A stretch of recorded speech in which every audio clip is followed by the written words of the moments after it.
Pues bienvenidos a la casa de Dios, nos da gusto verles en esta tarde.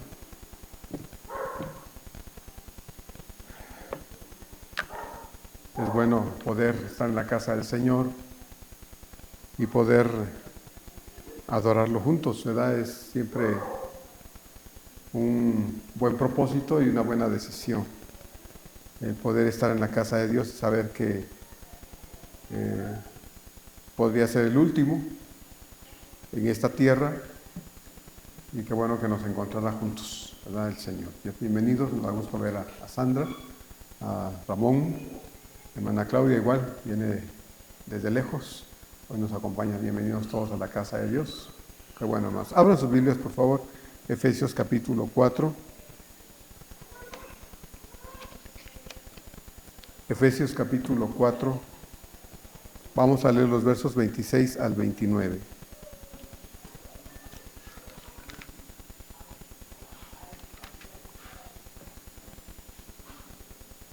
Efesios capítulo 4, 26 a 29. Estamos en una serie de estudios textuales. Estamos estudiando esta carta a los Efesios. Estamos en el capítulo 4, casi por terminar este capítulo.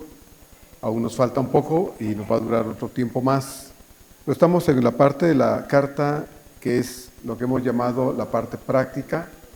Dejamos en el capítulo 3 y 4 hasta el verso 16 la parte teórica y podemos hoy también continuar con la parte práctica, que es una serie de consejos que Pablo da a manera de mandato, en los que él nos revela, su palabra nos revela cuál es o cómo debe ser, en este caso, nuestra forma de conducta en los aspectos de la vida cotidiana.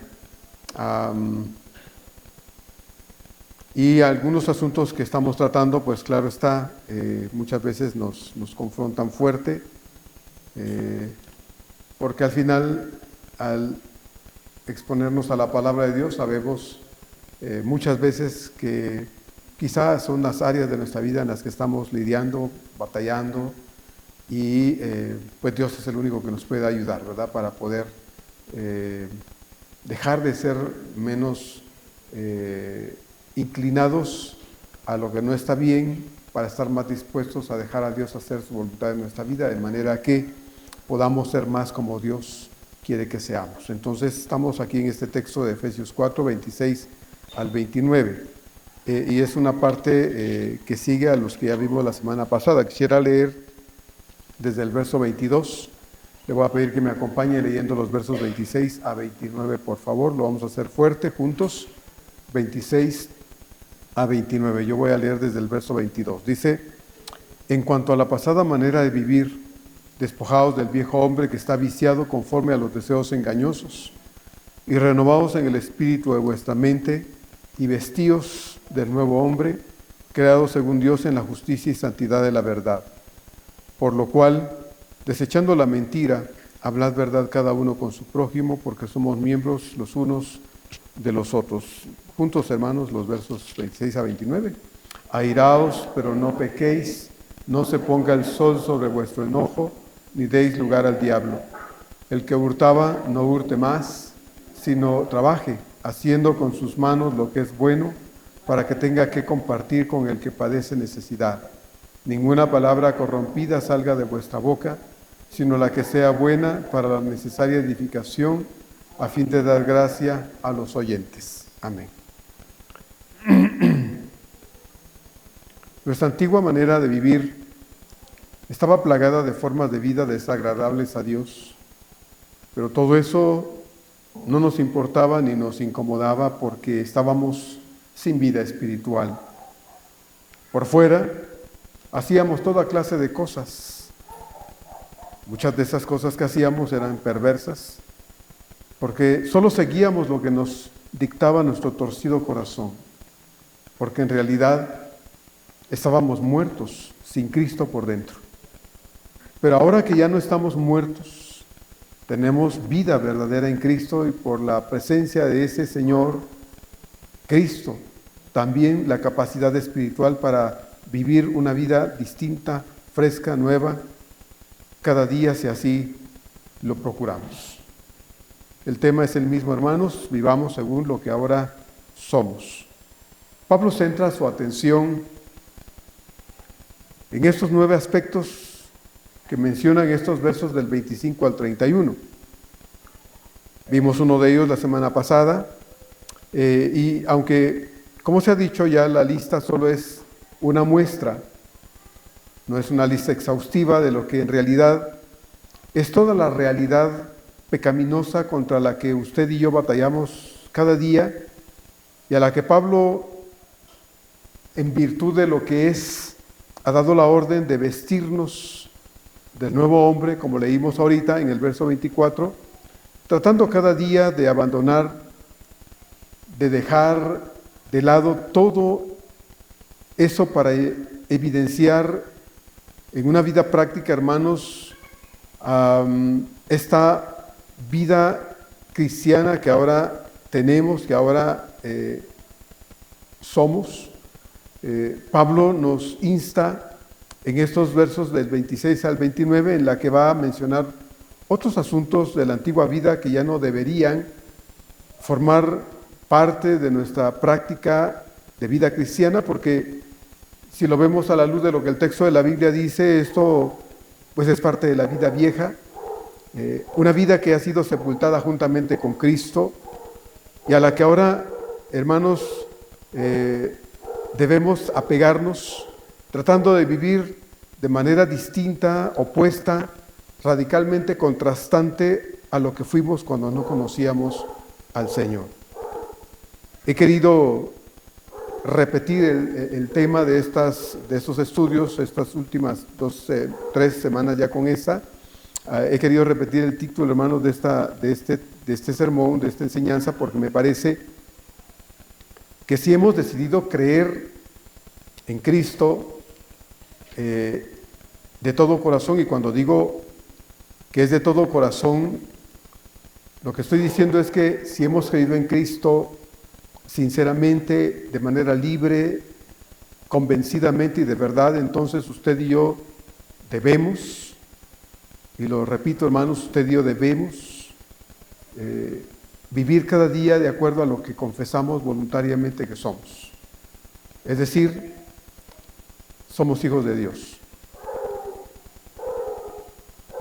La vida cristiana hoy nos empuja, hermanos, la realidad de lo que somos nos empuja, a veces incluso casi como si fuese en contra de nuestra voluntad, a que seamos los creyentes que Dios espera que seamos, de manera que en la práctica de todos los días, fuera de la casa de Dios, nosotros podamos identificarnos ante un mundo que no conoce al Señor como gente que ha sido cambiada desde el corazón y que evidencia esos cambios internos con acciones externas que no dejan duda, sin duda alguna, hermanos, no dejan dudas a que de verdad nosotros hemos conocido el amor de nuestro Salvador. En esta tarde vamos a ver algunos otros aspectos de la vida práctica que Pablo nos ordena, no pasar por alto, no descuidar, sino asumir con responsabilidad de manera, hermanos, que en esa lucha que tenemos podamos de verdad demostrar prácticamente lo que nosotros con la boca decimos que somos. Es fácil decir que conocemos al Señor, es fácil decir que nos llamamos cristianos, pero qué complicado resulta cuando eso que decimos lo tratamos de llevar a cada uno de los aspectos de la vida cotidiana. Es ahí donde están precisamente los conflictos que todos tenemos. Es ahí donde, hermanos, pues también encontramos lo difícil que resulta para nosotros como creyentes hacer que coincida lo que nuestra boca dice con lo que nuestros hechos demuestran. Pero esa es la lucha que tenemos, ¿verdad? El hecho es que estamos llamados a ser cristianos en un mundo que no conoce un estilo de vida distinto del que han asumido porque están lejos de Dios. Entonces Pablo dice en el verso 26, que ya leímos, airaos, pero no pequéis. No se ponga el sol sobre vuestro enojo. Estaba pensando precisamente, hermanos, si estos malos hábitos que Pablo menciona aquí, que son 9, si los enumeramos son 9, aunque como dije, la lista no es total, podríamos agregarle otras cosas ahí, muchas otras cosas, pero pensaba si estos malos hábitos que Pablo menciona aquí son los más comunes entre nosotros los creyentes en nuestra vida cotidiana, si son los más comunes. No sé usted qué piensa, pero me parece, hermanos, que a primera vista pareciera ser que así es. Sin embargo, cabe preguntar también, bueno, si son las cosas que parecen que son comunes y con las que lidiamos mucho nosotros los creyentes, bueno, entonces ¿dónde queda también la envidia? ¿Dónde queda el orgullo? ¿Dónde queda el chisme? ¿Dónde queda la soberbia? ¿Dónde queda la codicia? ¿Dónde queda el mal humor? ¿Verdad? ¿Dónde quedan esas cosas? ¿No son prácticas pecaminosas también, hermanos, tan comunes en nuestra vida? Todos lidiamos con cosas. Hoy veíamos en la escuela dominical precisamente porque seguimos con el tema del pecado y decíamos que, bueno, el pecado como una experiencia en general, ahora en la vida de nosotros los hijos de Dios, no puede ser minimizado, no se le puede quitar la importancia que tiene en nosotros, porque al final, cuando empezamos a hacer mínimas ciertas expresiones que son desagradables a Dios, hermanos, estas en sí mismas atraen otras cosas y se hace una especie de revoltura con otras cuestiones que vienen de la mano junto con aquellas que muchas veces no le damos importancia y son las que hacemos y que ofendemos, con las que ofendemos a Dios. Entonces, en realidad, todas las prácticas que desagradan a Dios resultan ser, hermanos, pecaminosas y desagradables a Él. Entonces, el pecado, el enojo no es en sí mismo, en todo caso, pecado. Y no lo es si la causa que motiva a veces que nos enojemos es una causa justa, es una causa aceptable, porque las hay.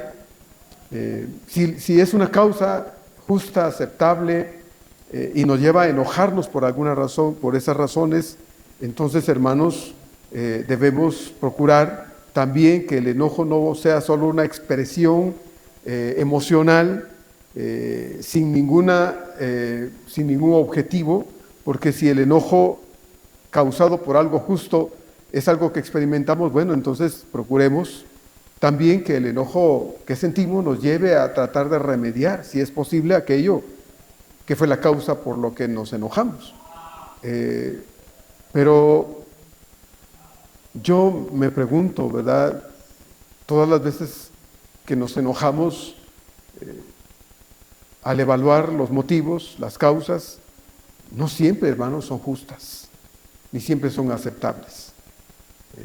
Nos enojamos y desgraciadamente, hermanos, queremos arrasar con todo el mundo. Nos enojamos y no medimos las consecuencias y el enojo llega a ser tal que incluso queremos matar a medio mundo. No somos gente de buen carácter muchas veces. No tenemos un carácter endulzado y debería ser, sin embargo, luchamos en este caso con nuestro carácter. Y entonces nos encontramos ante una vida atrabancada, una vida lastimada y una vida, hermanos, que resulta que a cada rato vive viviendo enojos. Y la pregunta que cabe siempre es, bueno, ¿y cuándo fue la última vez que nos enojamos, hermanos? ¿Cuándo fue la última vez? ¿Cuál fue la causa de esa molestia, de ese enojo? ¿Cuál fue? ¿Fue una causa justa? ¿O fue un enojo, como siempre, absurdo, tonto, irracional, torpe?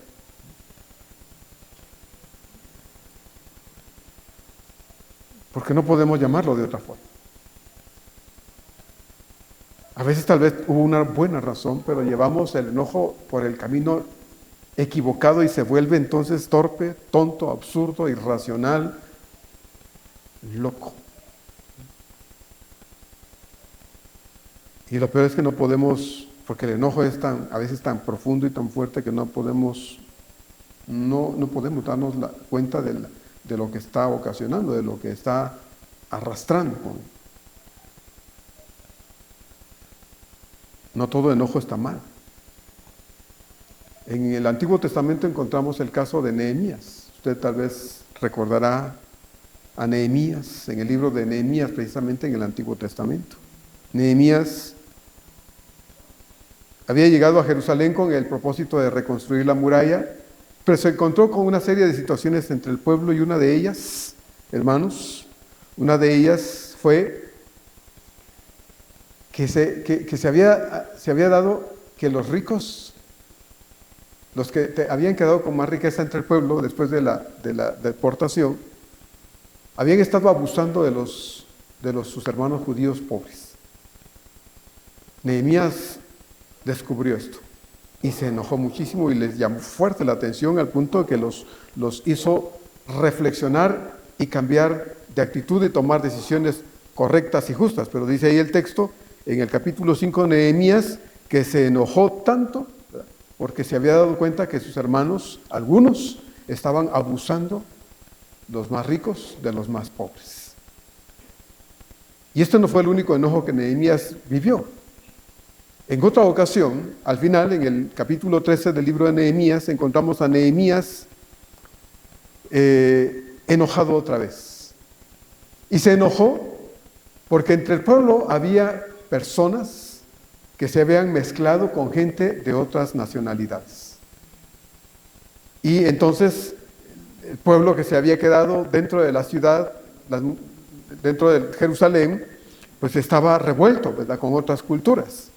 Y entonces Nehemías se enojó y dice entonces ahí en Nehemías capítulo 13, verso 25, y eso lo escribe Nehemías, hermanos, y dice Nehemías, y reñí con ellos y los maldije y herí a algunos de ellos.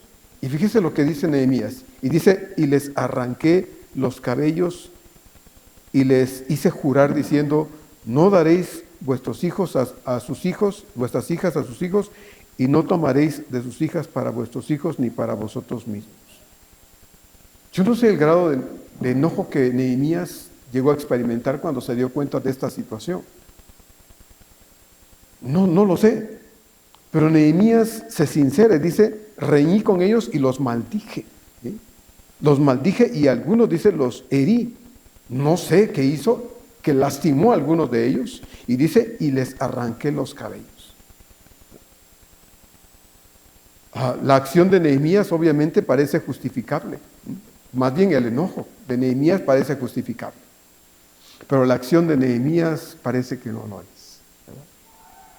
Porque una cosa es enojarnos, hermanos, y otra es que nos volvamos el diablo. ¿No le parece? Una cosa es enojarnos, a veces por buenas razones, y otra es que el enojo nos lleve a parecer que somos el diablo. No lo somos, pero pareciera.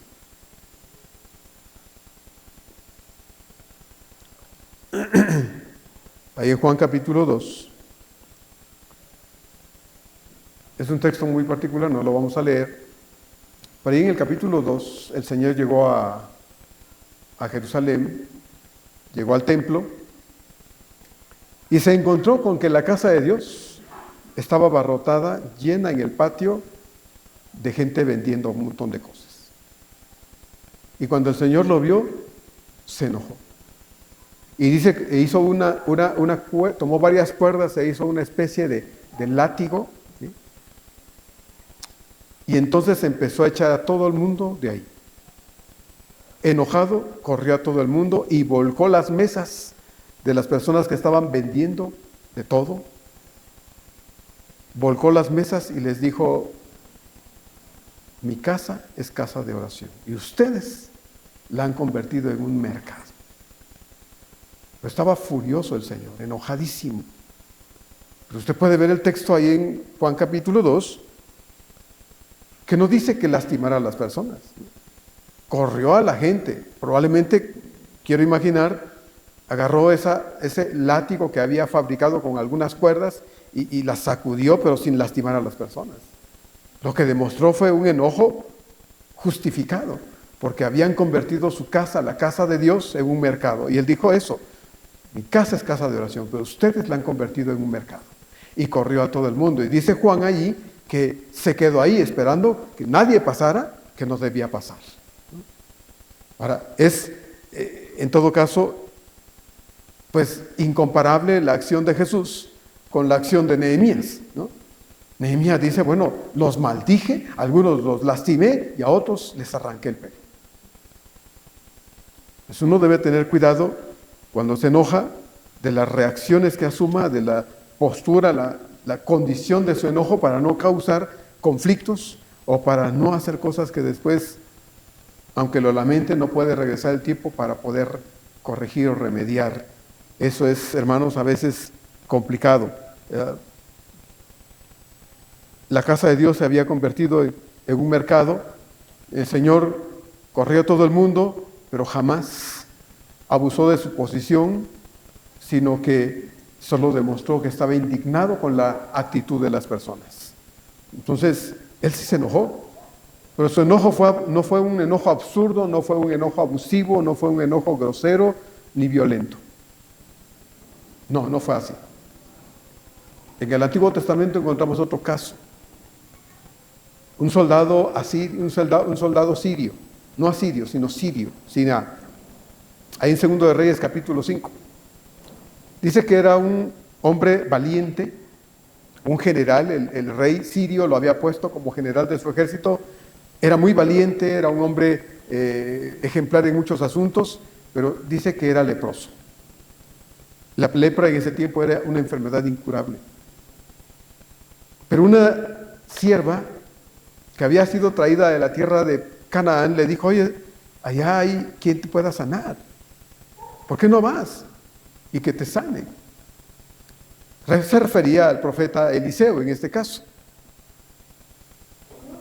Y el rey, Naamán fue a hablarle al rey, le dijo, sí, ve, que te sane. Yo voy a mandar unas cartas para que el rey te pueda sanar.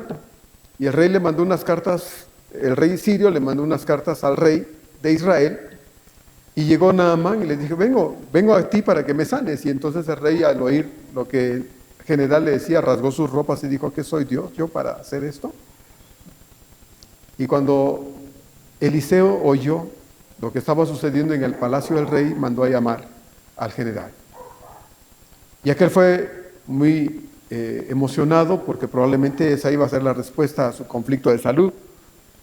Pero dice ahí el capítulo 5 de 2 de Reyes, que cuando Naamán llegó y tocó a la puerta de la casa donde vivía el profeta, no salió el profeta, sino que Eliseo mandó a su siervo y le dijo, dice el profeta, que vayas al río Jordán, te zambullas 7 veces y tu lepra desaparecerá. Bueno, entonces la reacción de Naamán no fue la correcta. Cuando él vio que no fue el profeta, sino su siervo el que salió a darle un recado, un mensaje del profeta, se enojó. Hizo un gran berrinche y dijo, en mi tierra hay mejores ríos que este. Si yo me sumergiera allá, ¿no sería lo mismo? Y se dio la vuelta, dice el texto ahí en 2 de Reyes, capítulo 5, se dio la vuelta y se fue furioso Naamán, quién sabe diciendo qué cosas. Y uno de sus siervos lo alcanzó y le dijo, Señor, si el profeta te hubiera mandado a hacer algo demasiado difícil, ¿no lo harías? ¿Con cuánta más razón si solo te mandó a zambullirte 7 veces en el río Jordán? Bueno, el general sirio de alguna forma fue convencido. Y entonces decidió de mala gana, así como estaba enojado de mala gana, dirigirse al río Jordán, se metió al agua y se zambulló 1, 2, 3, 5, 6, y cuando se zambulló la 7ª vez, dice el texto, que cuando salió del agua su piel estaba limpia, y tan limpia que la piel de Naamán parecía la piel de un bebé, Y cuando él vio el milagro, corrió y se dirigió a la casa del profeta y le dijo, perdóname, por mi actitud. Y le ofreció un montón de presentes y el profeta le dijo, no, quédatelo, yo no necesito nada de esto. Y aquel se regresó a su tierra sano. Hermanos, estos ejemplos que comparto con ustedes, nos hacen darnos cuenta de algo que es muy particular en nosotros los seres humanos. Todos lidiamos con muchas cosas. Y una de las cosas con las que muchos lidiamos es precisamente con nuestro carácter. Si vemos a nuestro alrededor, hay tantas situaciones que causan enojo. Vivimos en un mundo, hermanos, caótico. Vivimos en un mundo lleno de tantos problemas, de tantas situaciones que muchas veces nos hacen reaccionar, porque las cosas que están a nuestro alrededor, que vemos a nuestro alrededor, hermanos, nos llevan a veces al enojo. La inseguridad en la que vivimos, salimos y no sabemos si vamos a regresar. Les decía, creo hace 8 días, de una reportera que veía por ahí, que dice, es que con lágrimas decía esta mujer en el noticiero, ¿cómo es posible que antes de salir de nuestra casa tengamos que encomendarle a nuestros hijos a alguien si no regresamos por la situación en la que vivimos? Y bueno, vivimos en la inseguridad y eso, claro que enoja, hermanos, ver que no hacen nada para corregir lo que hay, la falta de medicamentos en los hospitales, la queja de todo el mundo cuando va a una consulta y no hay medicamento, y las madres abandonadas, los niños con hambre, la política tan errada, tan perdida que se practica. Claro que enoja todo esto, hermanos, y hay tantas cosas a nuestro alrededor que nos llevan al enojo. La inmoralidad de nuestra sociedad es algo tan horrible, el libertinaje en el que se vive y la conducta de la sociedad, hermanos, tan sumida en lo perverso. Claro que nos enoja todo esto, pero el problema no es que nos enojen estas cosas, hermanos. El problema no es que nos enojemos por cuestiones que a veces pudieran ser, como dije ya, aceptables o justas. El problema no es nuestro enojo irracional, absurdo y tonto, sino que permitimos que el enojo nos lleve muchas veces a hacer lo que no debemos. Y entonces nos volvemos esclavos del enojo, presas del enojo, y nos convertimos en marionetas de esa emoción y paramos haciendo, diciendo y mostrando cosas que no deberíamos hacer. La Biblia no está diciendo, hermanos, de ninguna forma que no nos enojemos. El texto que acabamos de leer en el verso 26 nos dice que no nos enojemos, dice airaos, pero no pequéis. Ese es el mandato. Si hay una razón por la que debemos enojarnos, adelante. Dios no dice que no nos enojemos. El conflicto no es si nos enojamos, sino que cuando nos enojamos entonces perdemos el control. Y cuando sentimos, hermanos, y ni siquiera cuando nos sentimos, ni nos damos cuenta en qué momento pasamos de una etapa a otra y a otra y a otra, y de pronto las cosas no son como deberían ser. Entonces el mandato no es no te enojes. El mandato es que si nos enojamos no pequemos, que es lo que honestamente nos sucede tan a menudo, tan cotidianamente. Entonces aquí no es si nosotros controlamos el enojo, porque es algo que no hemos aprendido a hacer, lamentablemente. Lo que pasa es que el enojo nos controla a nosotros y entonces paramos haciendo y diciendo y mostrando actitudes que no deberíamos, y eso es lo que muchas veces trae como consecuencia la afectación a otras personas. Lo que causamos en terceras personas, las más cercanas a nosotros muchas veces, hermanos, es lo que muchas veces más duele. Es lo que más duele. Porque el mandato no solo es no te enojes y no peques, sino además, dice el texto, no des lugar al diablo más adelante. No des lugar al diablo. Entonces, no te enojes, y si te enojas, procura no pecar. Trata de tener conciencia acerca de tus debilidades, de tus fragilidades. Tratemos de comprender el hecho de que cuando nosotros, hermanos, estamos bajo la influencia de un enojo que no manejamos bien, vamos a hacer, a decir y a demostrar cosas que después no vamos a poder resolver, no vamos a poder regresar el tiempo para poder evitarlo, y vamos a causar muchas veces heridas, malos recuerdos y situaciones en las vidas de otros que no fue, sin duda alguna, no es nuestro propósito original. Porque no nos levantamos pensando, me voy a enojar un par de veces y voy a echar rayos y voy a maldecir y voy a dañar a las personas. No, hermanos, no nos levantamos con la disposición de un enojo perverso. Eso sucede tan a menudo, y muchas veces después de que pasa la situación, lamentamos la razón por la que nos enojamos. Entonces el mandato de Dios dice, enójate pero no peques. Enójate pero no peques. No se ponga el sol sobre vuestro enojo, dice la Escritura también. Para los judíos, el día terminaba a eso de las 6 de la tarde. Cuando las primeras estrellas aparecían en el cielo, en el firmamento, el día concluía, que era generalmente a eso de las 6 de la tarde. Un día terminaba a las 6, comenzaba el otro día después de las 6, hasta las 6 del siguiente día. Entonces el escritor dice, no dejes que el sol se ponga sobre tu enojo. No permitas que tu enojo se alargue tanto que no puedas controlar, y eso te lo lleves contigo hoy y mañana y todos los días, y vamos enojados todo el tiempo.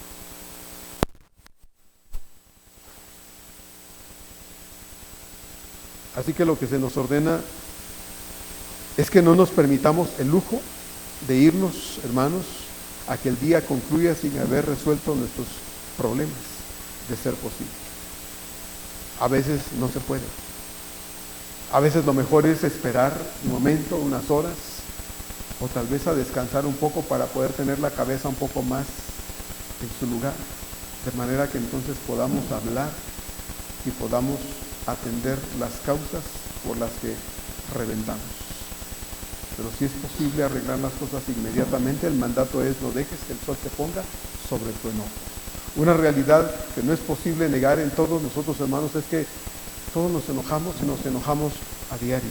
Algunos nos enojamos más que otros. No es que queramos estar enojados, no es que nos guste vivir enojados, es que nos cuesta controlar esa emoción. Sin excepción, todos nos enojamos. Hay muchos para quienes el enojo es casi como una necesidad. Si no me enojo o no me he enojado hasta este momento, busco algo para enojar. Y encuentro motivos para eso. No faltan motivos, y el diablo se especializa en ponernos motivos, causas, pretextos para que nos enojemos. Bendito Dios cuando en un día podríamos decir: hoy no me enojé. Si pudiéramos al final de un día decir: hoy no me enojé. Iba a enojarme, Dios me ayudó y controlé esa emoción y ya no me enojé. Bendito Dios si un día pudiéramos decirlo, pero no nos pasa eso. Lo que nos pasa es todo lo contrario. Y entonces lamentamos al final del día las torpezas que hicimos, habiendo permitido que un enojo incontrolable tomara control de nuestra vida y nos llevara a hacer cosas que ahora nos lleva a la lamentación. Por todo nos enojamos. Qué importante es buscar, hermanos, la resolución de nuestros problemas. ¿Qué es lo que deberíamos de hacer cotidianamente? Buscar qué es lo que ocasionó mi problema, mi enojo, no sé, lo que me haya llevado a sentir esa incomodidad. Buscar qué fue lo que pasó.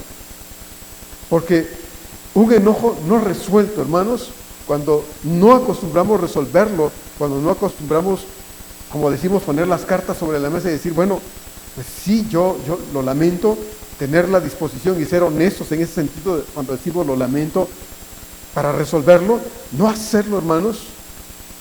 Un enojo no resuelto tiende a convertirse en resentimiento. Y el resentimiento va de la mano con el odio. Por eso es que la Escritura nos manda, hermanos, que si te enojas, no dejes que el diablo asuma el control de tu corazón. No dejes que el diablo asuma el control de tu vida ni de tus emociones.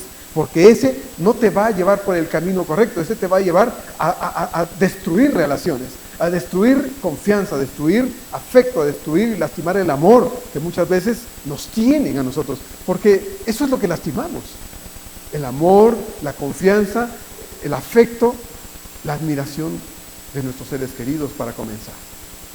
Y no estamos para darnos el lujo, hermanos, de hacerlo. No estamos, no deberíamos darnos el lujo de lastimar a las personas que amamos más. Pero no lo vemos. Tenemos la cabeza tan caliente cuando estamos enojados por torpezas y tonterías que lo único que no podemos ver es que nuestra actitud absurda y torpe nos está llevando a lastimar.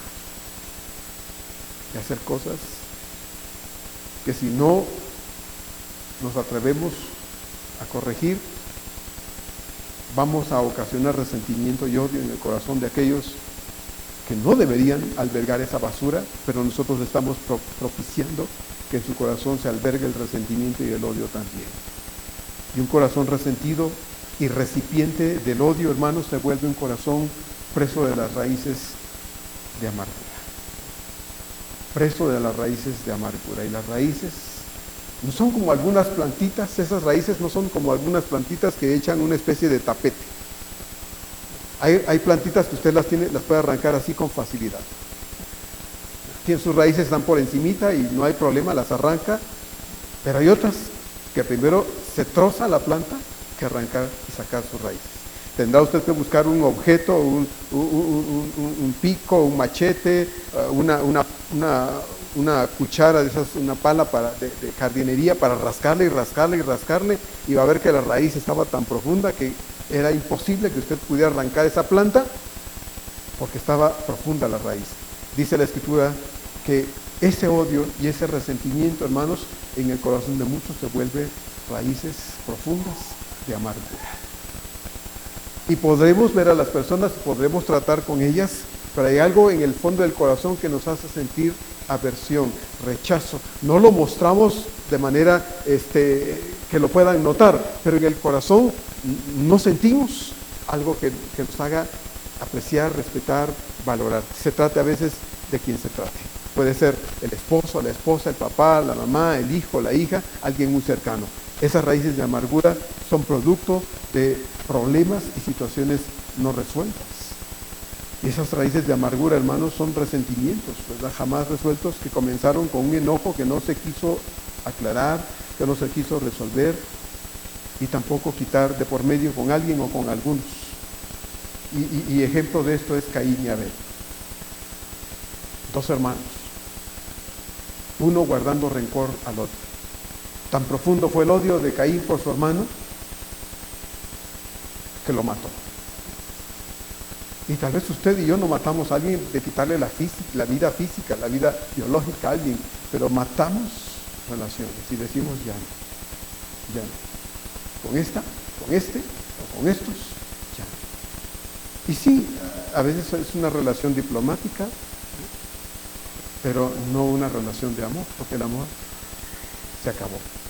¿Por qué? Bueno, pues porque en su momento no quisimos arreglar las cosas como debía arreglarse. Por eso dice el verso 27, ni deis lugar al diablo. El teólogo William Hendrickson dice lo siguiente al respecto. Dice, el diablo rápidamente aprovechará la oportunidad para cambiar nuestra indignación, sea justa o injusta, en agravio, rencor, fuente de ira y resistencia al perdón. Eso es lo que dice este escritor, hablando acerca de estos textos de Efesios 4, 26, 27. Dice, lo leo otra vez, dice este teólogo William Hendrickson, el diablo rápidamente aprovechará la oportunidad para cambiar nuestra indignación o nuestro enojo, ¿verdad? Dice, sea justo o injusto, en agravio, rencor, fuente de ira y resistencia al perdón. Pues sí, el diablo no viene a decirnos, no, mira, estás mal, estás ofendiendo, ya te enojaste y no debiste haberte enojado. Ve y pide perdón por lo que estás haciendo. Ve y pide perdón por lo que estás diciendo. No, el diablo no va a decir eso en nuestra conciencia, en nuestra mente. El diablo va a decir, enójate más. ¿Para qué te hacen enojar? Si saben cómo eres, ¿para qué te hacen enojar? Si saben que tienes mecha corta, ¿para qué se acercan contigo con el fuego de Jesús? Y empieza a darnos, incluso, a veces, excusas, aparentes razones para que nosotros podamos entonces justificar, pues sí, yo tengo razón de estar enojado entonces.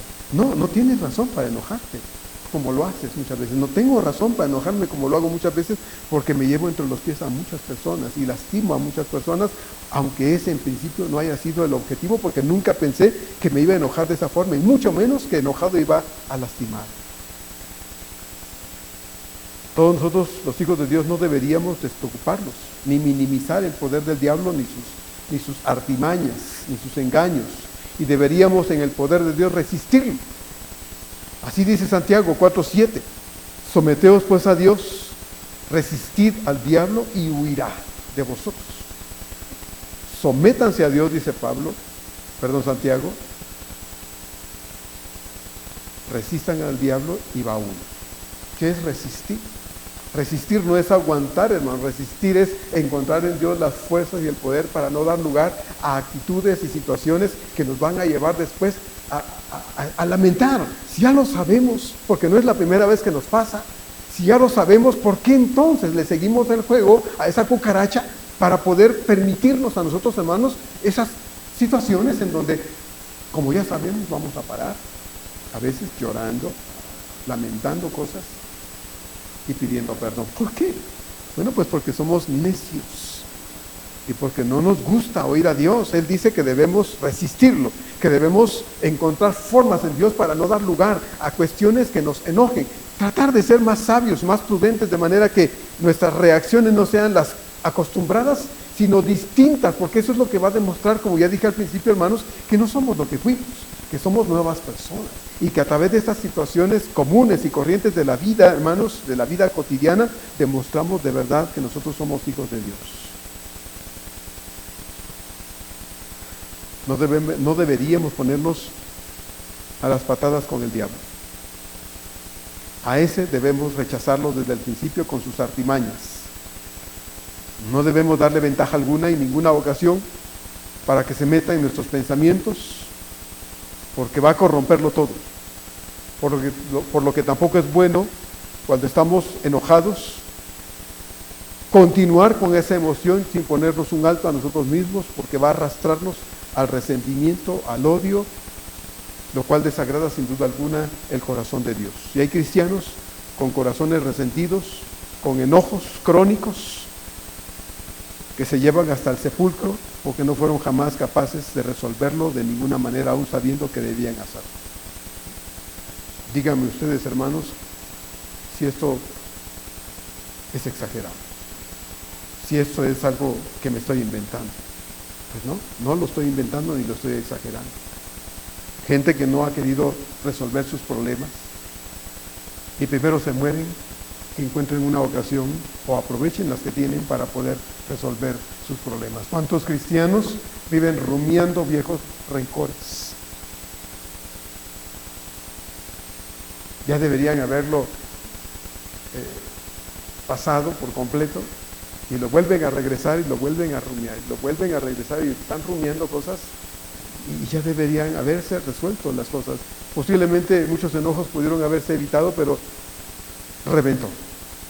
reventó el enojo, no se evitó, pues no se puede revertir, como dije ya, no se puede volver el tiempo atrás. Sucedió, y lo que sucede es que debemos ahora entonces ser capaces, como fuimos capaces de enojarnos, y como con buena voluntad y conscientes de lo que hacemos, pero no estamos locos para no saber qué es lo que estamos haciendo y sino enojados, como lo hicimos conscientemente, ahora entonces deberíamos tener la capacidad, ya no civil, sino la capacidad espiritual y cristiana, hermanos, para buscar y resolver nuestros problemas siendo honestos y pidiendo perdón si es que debemos hacerlo.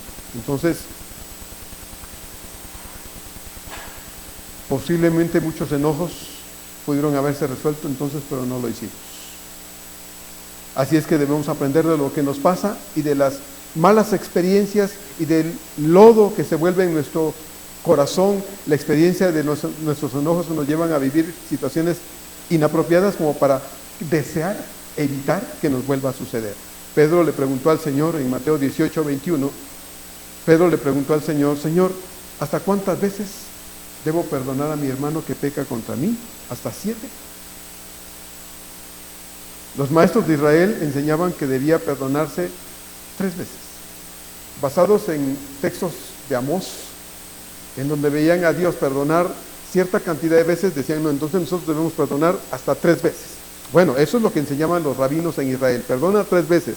Y si te vienen a fastidiar otra vez, mira, ya no hay 4, ya no hay, 3 veces. Bueno, Pedro, tratando de presumir que es un hombre magnánimo, de buen carácter y muy tolerante, le dice al Señor, Señor, ¿debo perdonar hasta 7?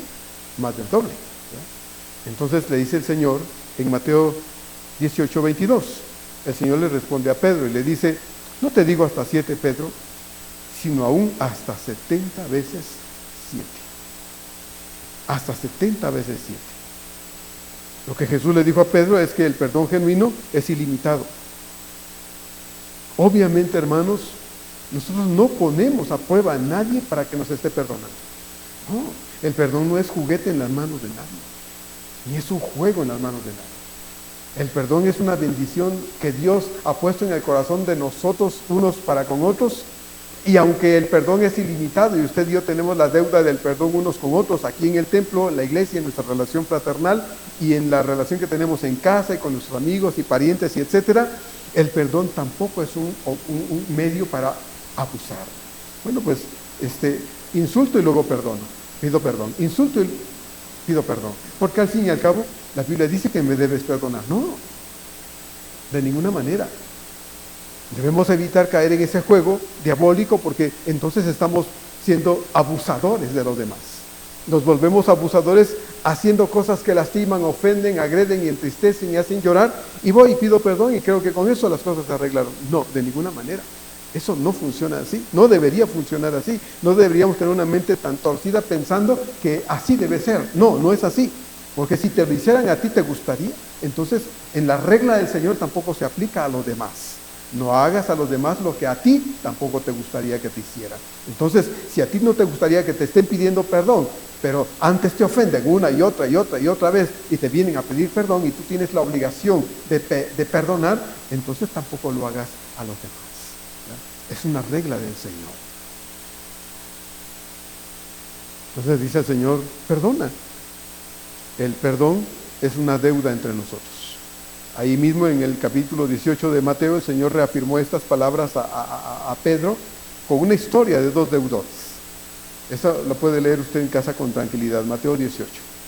Un hombre le debía 10 millones a su amo y otro le debía 10,000 pesos a ese mismo amo. Pero los dos no podían pagar, ni el que debía 10,000 ni el que debía 10 millones. Y el Señor, entendiendo que ninguno de los dos le podía pagar, aunque los vendiera y vendiera todo lo que tenían, les dijo, ¿saben qué? Mejor los perdono. Los perdono. Nunca me van a pagar, mejor los perdono. Váyanse. Váyanse. Pero dice el texto que uno de ellos fue y encontró a uno que le debía 500 pesos. El que le habían perdonado los 10 millones, fue y encontró a uno que le debía 500 pesos. Y lo encontró y le dijo, págame lo que debes. Págame lo que me des. Y como el otro dijo, perdóname, pero no puedo pagarte, pero espérame y te lo voy a pagar todo. Y aquel no quiso y lo mandó a la casa. Y el rey, su amo, se enteró y lo mandó a llamar y dijo, toda esa deuda te perdono. Tú debiste haberlo hecho también. Como yo lo hice contigo, tú debiste haberlo hecho también. Entonces mandó, dice a los verdugos, que lo forzaran a pagar toda su deuda. Y dice el Señor, así hará a ustedes si no perdonan a su hermano de todo corazón sus ofensas. Hermanos, el perdón es una bendición.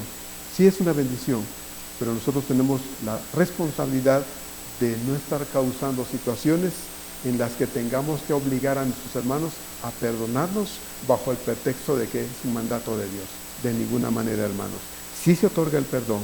Cuando las circunstancias a veces salen de nuestro control, salen de nuestro cuidado, se otorga el perdón. Pero el perdón, como dije ya, no es un juego en las manos de alguien para abusar de otros, de ninguna manera. Pablo dice en el verso 28, entonces, el que hurtaba no hurte más, sino trabaje haciendo con sus manos lo que es bueno para que tenga que compartir con el que padece necesidad. Algunos traductores dicen que Pablo no dice el que hurtaba, sino que en el texto original griego dice el que hurta. El que hurta ya no hurte más. Aquí el texto no está diciendo de manera directa que los efesios, a quien esta carta se dirigió, estaba compuesta de ladrones, de ninguna manera. Tampoco el texto está diciendo que algunos en la iglesia estuviesen robando y que esa fuese su forma de vida, de ninguna manera. Pero parece ser que en la iglesia de los efesios una buena cantidad de los miembros cristianos de esa iglesia habían sido esclavos, otros eran esclavos, porque era una práctica común en ese tiempo, la esclavitud.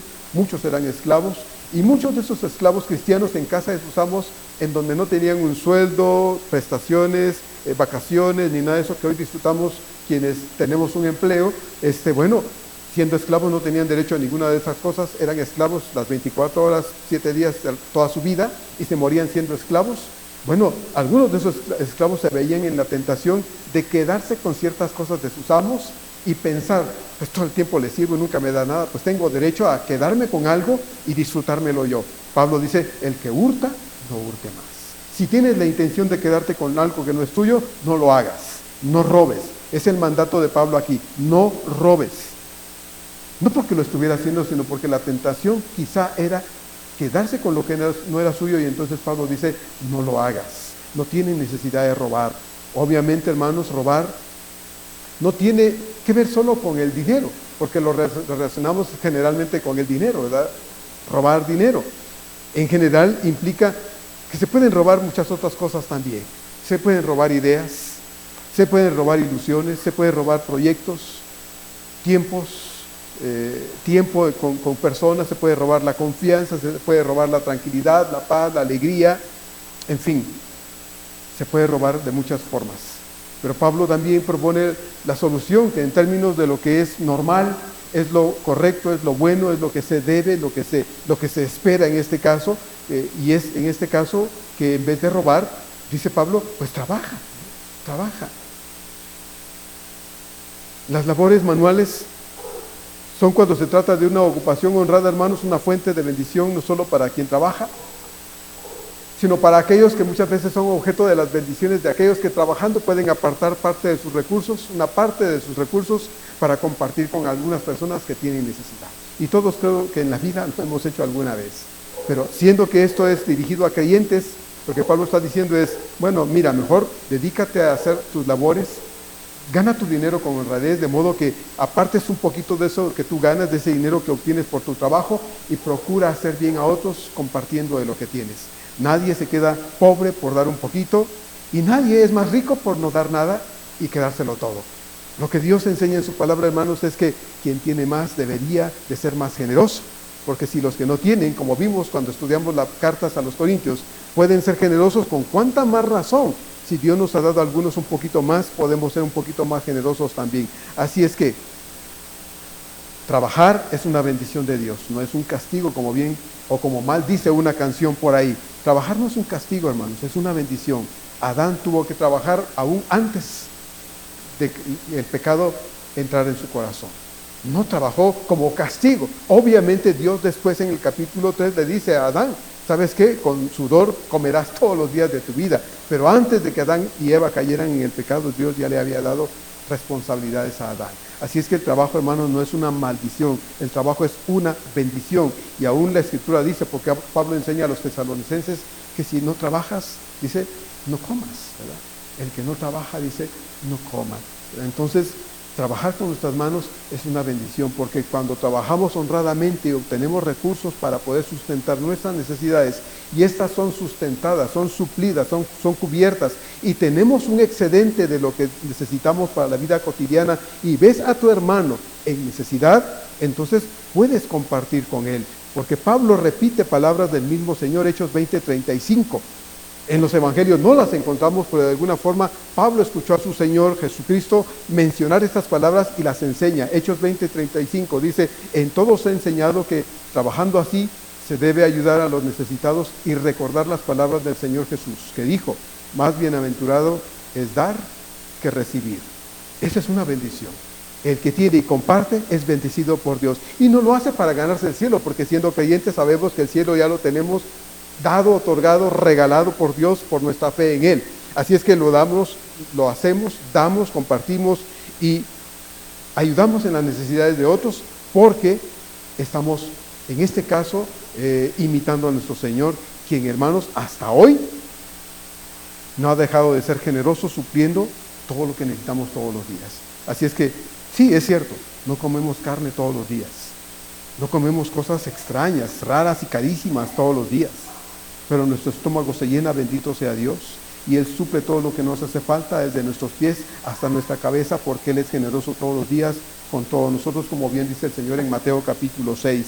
Si Él alimenta a las aves que no siembran ni guardan, ni tienen cuentas en los bancos, si Él viste a las flores del campo, que no se preocupan por vestirse de esos preciosos colores, la Escritura pregunta, ¿qué no hará con ustedes, hombres de poca fe, mucho más que esto? Bueno, nosotros deberíamos responder entonces, claro que sí, Él lo va a hacer, porque tiene el poder para hacerlo, porque como Padre que es para nosotros ahora, Él se ha comprometido para no dejar de suplir lo que nos hace falta. Entonces dice Pablo en la Escritura que debemos trabajar con nuestras manos para compartir con el que padece necesidad.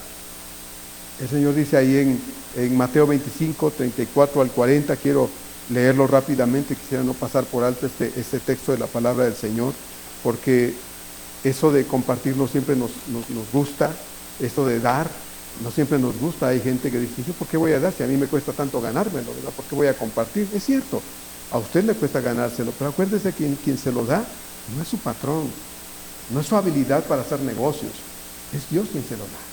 Entonces, si Él nos lo da y tenemos conciencia de la fuente de nuestra provisión, entonces, hermanos, tengamos conciencia de que cuando usted y yo hacemos un bien a alguien, no se lo damos a la persona que lo recibe, sino a Dios, que está viendo nuestra acción de generosidad con otros. Dice entonces el texto de Mateo 25, 34 al 40. Entonces el rey dirá a los de su derecha, venid benditos de mi Padre, heredad del reino preparado para vosotros desde la fundación del mundo. Porque tuve hambre y me disteis de comer, tuve sed y me disteis de beber, fui forastero y me recogisteis, estuve desnudo y me cubristeis, enfermo y me visitasteis, en la cárcel y vinisteis a mí. Entonces los justos le responderán, diciendo, Señor, ¿cuándo te vimos hambriento y te sustentamos? ¿O sediento y te dimos de beber? ¿Y cuándo te vimos forastero y te recogimos, o desnudo y te cubrimos? ¿O cuándo te vimos enfermo en la cárcel y vinimos a ti? Y respondiendo el rey les dirá, de cierto os digo que en cuanto lo hicisteis a uno de estos mis hermanos más pequeños, a mí lo hicisteis.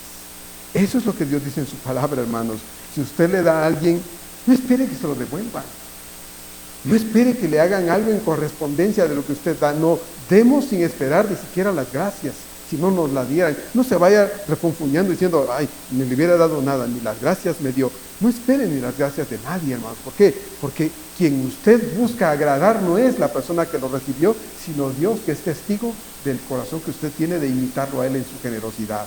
Entonces, hermanos, necesitamos recordar que todo lo que tenemos es de Dios. Así es que, contrario a robar, es trabajar y es compartir. Porque al participar a otros de las bendiciones que Dios nos da en el aspecto material, económico, no solo hacemos extensiva la bendición de Dios a quien necesita ayuda, sino que especialmente somos bendecidos al imitar a nuestro Señor, que todos los días se ocupa de darnos las cosas que necesitamos sin que tengamos falta de ninguna cosa hasta este día. Termina Pablo diciendo en el verso 29, ninguna palabra corrompida salga de vuestra boca, sino la que sea buena para la necesaria edificación, a fin de dar gracia a los oyentes. Al principio de la vida cristiana, hermanos, la mayoría de nosotros venimos en completo desconocimiento de lo que Dios desea para nosotros y tiene que enseñarnos. No sabemos nada de Dios ni de su palabra.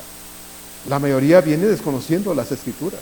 No sabe que Dios dice ciertas cosas y enseña ciertas cosas para que nuestra vida empiece a ser transformada y moldeada de acuerdo a su voluntad. Venimos ignorantes de la palabra de Dios en la mayoría de los casos.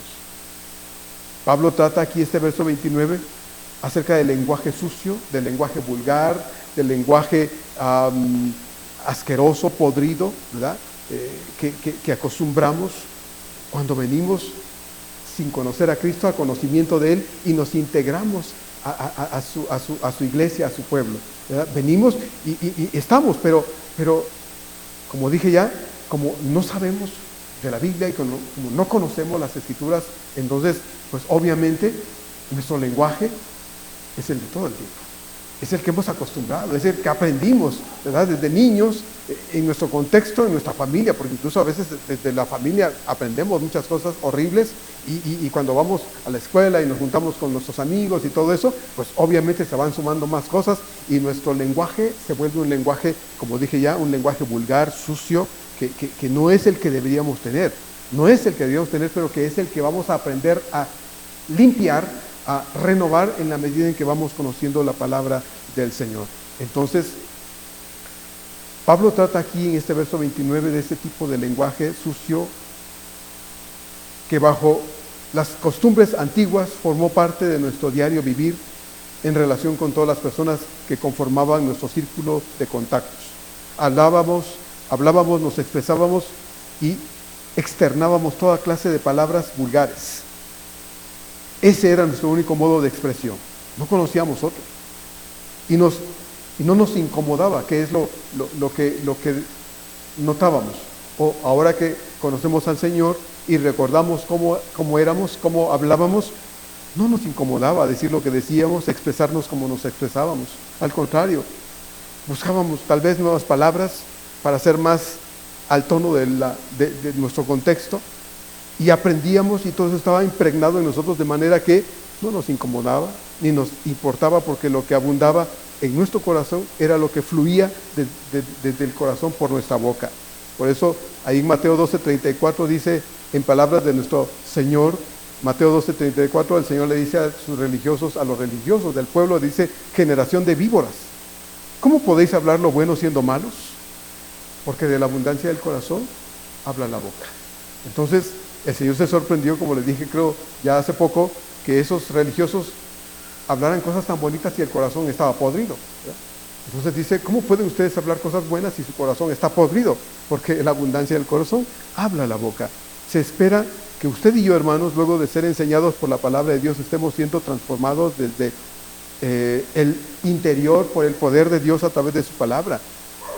Porque solo las Escrituras tienen el poder de santificar, de transformar, de perfeccionar, de quitar y colocar cosas buenas en lugar de las cosas feas que Dios va quitando, va renovando en nuestra vida. Todo nuestro ser, espíritu y alma y el cuerpo, hermanos, han sido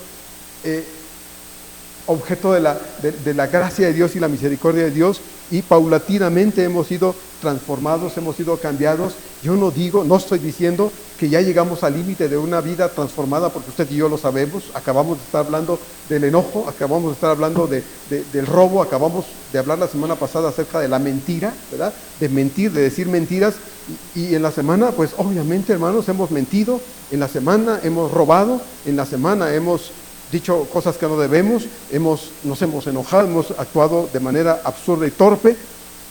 Es decir, no hemos llegado a donde deberíamos llegar. Pero el mandato de Dios es que dejemos de hacer estas cosas y le permitamos a Dios que actúe con su poder por medio del poder transformador que solo las Escrituras tienen, hermanos, porque en la medida en que aprendemos la Biblia, conocemos la Biblia, pero la obedecemos, Dios va haciendo su obra en nosotros. No se puede hacer esto en nuestra vida si oímos, entendemos, pero no hacemos, no obedecemos. Este es un proceso que Dios quiere llevar a término en la medida en que nosotros estamos en obediencia con Él. Entonces, todo lo que nosotros somos, hermanos, han estado experimentando cambios paulatinos. Y luego de ser expuestos una y otra vez a la palabra de Dios, sin duda alguna, usted y yo deberíamos a esas alturas de nuestra vida, pues ver cambios en nuestra conducta y en nuestra práctica de vida en general todos los días. Deberíamos estar viendo cambios, hermanos. Y una de esas áreas entonces transformadas es nuestro lenguaje. Ya no deberíamos permitirnos ninguna clase de lenguaje vulgar, de lenguaje mundano, porque ya no somos lo que fuimos. Ya no. Por eso ahí mismo en Mateo 12:36 dice el Señor, mas yo os digo que de toda palabra ociosa. Y la palabra ocioso significa inútil, descuidado, sin propósito bueno. Eso es lo que significa ocioso. Y dice el Señor, pues yo os digo que de toda palabra ociosa que hablen los hombres, de ella darán cuenta en el día del juicio. Entonces, si de pronto creemos que hablar como hablamos es lo correcto porque porque me obligan a eso, porque me empujan a eso. No, no, eso es una mentira diabólica, porque el diablo podrá susurrar cosas, podrá influir de alguna manera, pero la decisión al final la tenemos nosotros. Yo decido decir lo que sale de mi boca. Y si ya está saliendo, decido ponerle un alto a esas cosas y procurar que ya no vuelvan a salir, porque no puede salir, decía el Señor, de mi boca agua dulce y agua amarga. No pueden salir cosas buenas y cosas malas, o sale una cosa o sale otra, pero no debe ser la constante de una sola cosa, pues porque al final, si no conocemos al Señor, razón tendremos, pues si conocemos al Señor, entonces ya no hay razón para una vida atrabancada en la que simplemente abrimos la boca y se nos sale lo que sea porque no tenemos control, no permitimos que Dios asuma esa dirección en nuestra vida y controle lo que nosotros somos. Entonces no teníamos antes control en Cristo, pero ahora que conocemos al Señor, claro que nos debe importar lo que decimos, hermanos, nos debe importar, simplemente nos debe importar, debe calarnos y dolernos que ahorita que reventé en enojo, lo acompaño de insultos, burlas, palabras que lastiman, que ofenden, que degradan a las demás personas. Y si no hemos aprendido, hermanos, necesitamos dejar a Dios que nos enseñe más para que Él vaya limpiando eso en nosotros, porque no es correcto que siendo creyentes, pues de nuestra boca salgan cosas que de verdad, hermanos, no deberían de salir de ninguna manera. Entonces, vivíamos antes en esto, ¿verdad? En las majaderías, vivíamos en nuestra boca sucia, en los chistes sucios, en las vulgaridades y las blasfemias, en las palabras de doble sentido y los insultos y todo eso, porque era nuestro medio natural de vida, era la forma natural, no sabíamos otra forma de vivir, de ser y de comportarnos y hablar, pero ya no somos lo que fuimos. Todo eso se quedó atrás, se debe estar quedando atrás porque eso es un proceso. Por eso Pablo dice, ninguna palabra corrompida, ninguna, hermanos, salga de vuestra boca. Ninguna palabra injuriosa, ninguna palabra maldiciente, ninguna palabra podrida, ninguna palabra que más allá de lastimar a otros nos degrade a nosotros también. No, ninguna palabra así, dice Pablo, salga de nuestra boca. Antes no teníamos conciencia de lo que decíamos, pero ahora, hermanos, se supone que tenemos una conciencia despertada por el Espíritu de Dios en nuestro corazón, ¿verdad? Y si sabiéndolo seguimos hablando lo que no debemos, entonces pues habrá que hacer un alto y de verdad, hermanos, de manera honesta, preguntarnos, bueno, ¿yo por qué sigo hablando como hablo? Pues ya no deberían salir estas palabrotas de mi boca, ya no deberían salir estas palabrotas de mi boca, porque yo debería estar bendiciendo a otros con las palabras que salen de mi boca, pero no maldiciendo a los demás, porque esto ya no debe ser parte de mi vida. La boca, hermanos, no se manda sola. Y la lengua, aunque no tiene hueso, no se manda sola. Manda Cristo en nuestro corazón. Pero nos cuesta porque a veces nos conformamos con poquitos de Dios y entonces esos poquitos no hacen lo que debería ser la suficiente palabra de Dios. No suceden más cosas porque no estamos permitiéndole a Dios trabajar, obrar en nuestra vida. Colosenses 3:6 dice, sea vuestra palabra siempre con gracia, sazonada con sal, para que sepáis cómo debéis responder a cada uno. Siempre sazonada, siempre con la sazón de la palabra de Dios en todo lo que decimos, ¿verdad? Entonces debemos tener mucho cuidado. 1 Pedro 2:23 nos recuerda también, hablando del Señor, dice que quien cuando le maldecían, imagínense usted, al Señor lo estaban insultando, maldiciendo, escupiendo, abofeteando, burlándose y diciéndole toda clase de insultos habidos y por haber en ese momento cuando estaba ahí siendo enjuiciado por sus enemigos, ¿se acuerda? Dice Pedro, quien cuando lo maldecían, no respondía con maldición. Cuando padecía no amenazaba, sino encomendaba la causa al que juzga justamente. Imagine usted al Señor diciéndole otras iguales o peores a sus enemigos. Pues no, Él no respondió. Por eso Pedro dice, quien cuando lo maldecían no respondía con maldición. Yo sé, hermanos, que no es fácil dominar la lengua, porque todos tenemos luchas con la lengua. Como usted las tiene, yo también. Como usted lucha con su carácter, yo también. Como usted lucha con muchas cosas, también yo lucho, hermanos. Y como le he dicho tantas veces, yo no estoy aquí por ser mejor que usted. De ninguna manera, hermano. Le digo a Dios, Señor, ¿por qué me tienes en esto? Si yo, en vez de hacer, permítame usar esa palabra, en vez de hacer méritos con Dios, hago lo contrario. Y le digo, Señor, ¿por qué? Si hay mejores hombres que yo, ¿por qué me tienes en esto? Pero Dios es bueno y es soberano, hermano. Porque ni siquiera respirar merecemos. ¿No?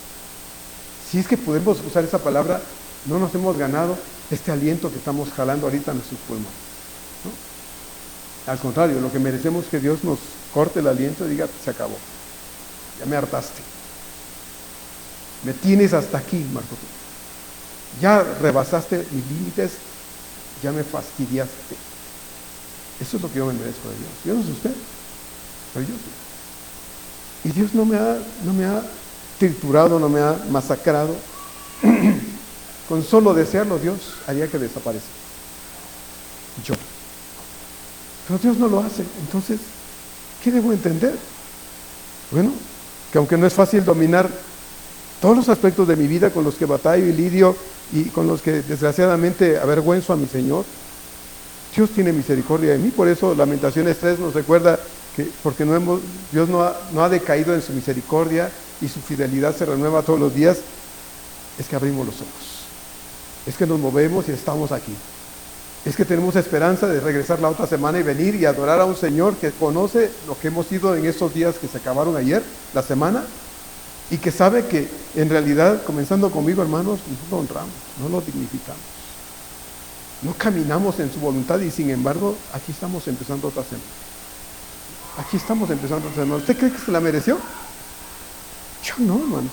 Y sin embargo Dios me dice, ahí va, ahí te va, ahí te va. Es para que seas el mismo grosero, abusivo, mal encarado. No, es para que le pidamos a Dios fuerzas para cambiar, hermanos. Para que le pidamos a Dios fuerzas para hacer para su gloria. Para que le digamos, Señor, no puedo satisfacer tu corazón porque está muy lejos de mí, pero sí te puedo agradar. Sí puedo tratar de buscar que mi conducta, Señor, cada día te pueda agradar un poquito, porque es complicado. Termino con una cita de Santiago 3, 1 al 12. Santiago 3, en el capítulo 3, 1 al 12 dice estas palabras, y ojalá las leamos en casa con calma, léalas en otra versión si quiere y va a ver que son impactantes. Dice Santiago 3, dije 1 al 12. 3, 1 al 12.